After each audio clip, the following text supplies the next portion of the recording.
নিজের চুল যদি নিজে কাটা যেত তাহলে কি আর কেউ পার্লারে যেত? বাবা, এরকম আবার হয় নাকি? নিজের চুল নিজে কাটতে গেলে তো সেরকম ফিনিশিংই আসবে না, একবারে বাজে হয়ে যাবে। তাহলে তো আর পার্লারগুলো চলতোই না, বন্ধই হয়ে যেত যদি সবাই নিজেরটা নিজেই করতে পারতো। তো আজকে আমি তোমাদেরকে দেখাবো নিজের চুল নিজে ঘরে কি করা যায়, কি আদৌ সম্ভব, কি ফিনিশিং আসবে কি না। তো আর এরকম আমি অনেক হেয়ার কাটিংয়ের ভিডিওতে আমি দেখেছি, অনেকেই কমেন্ট করেছেন এরকম।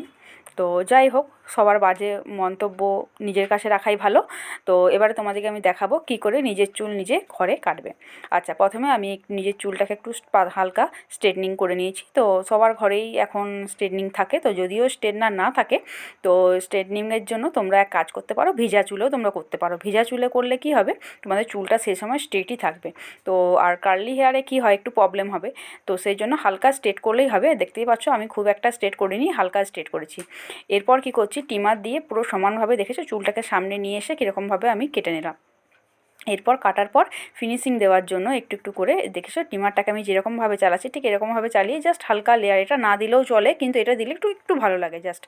তো যাই হোক, তারপর মিডিলে শীতে করে জাস্ট দুটো পার্টে ভাগ করে নিলাম। একটা পার্ট তোমাদেরকে দেখানো হয়ে গেল, এবারে তোমাদেরকে আমি সেকেন্ড পার্ট দেখাচ্ছি। দুটো চুলকে পুরো মিডিল পোর্শন করে ভাগ করে নিলাম, দু সাইডে রেখে দিলাম দুটো চুল।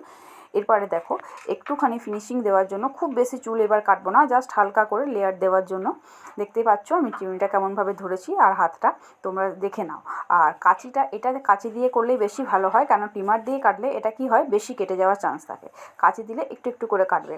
তো দেখতে পাচ্ছ কাঁচিটা কিন্তু আমি স্ল্যান্ডিং লাইনে রেখেছি, মানে নিচের দিকে মুখ করে রেখেছি, কাঁচিটা কিন্তু আমি স্ট্রেট রাখিনি।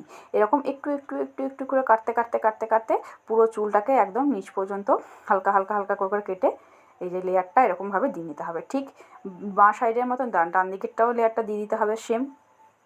এবারে আমি তোমাদেরকে দেখাচ্ছি বাঁ সাইডের লেয়ারটা।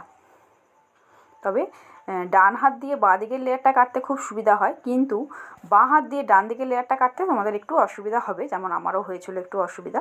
তো কোনো ব্যাপার না, দু একবার চেষ্টা করলেই ঠিক পারা যাবে। আর একটু একটু করে চুল কাটবে, এমন কিছু তোমার চুলের ক্ষতি হবে না, বেশি কাটাও যাবে না, যেহেতু কাঁচিটা তোমার নিজের হাতে কন্ট্রোল আছে। আর ট্রিমারে কি হয়, ট্রিমারটা একটু বেশি পরিমাণেই কেটে যায়। তো তার জন্য এই স্টেপটা ট্রিমারটা না করাই ভালো। ফার্স্ট স্টেপটা তোমরা ট্রিমারে করতে পারো, ট্রিমারে করলে ফার্স্ট স্টেপটা একটু তাড়াতাড়ি কাটা যাবে। তো যাই হোক, তোমরা দেখে নিচ্ছ এরকমভাবে কেটে নিলাম আমি দুদিকের লেয়ারটা হালকা হালকা হালকা করে।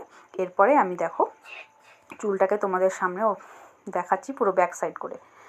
দেখতে পাচ্ছ চুলটা কি সুন্দর লেয়ারটা হয়েছে। তো তোমাদেরকে আমি একবার নয় দুবার তিনবার আমি দেখাচ্ছি লেয়ারটা কীরকম হয়েছে। তো আমার যেহেতু নাইটিটা পুরো ব্ল্যাক কালার, তার মধ্যে চুলটা ব্ল্যাক, তার জন্য তোমরা হয়তো অতটা বুঝতে পারছো না। তো দূর থেকে আমি এই জন্য ভিডিওটা করেছি, যেটুকু বোঝা যাচ্ছে। আর তাছাড়া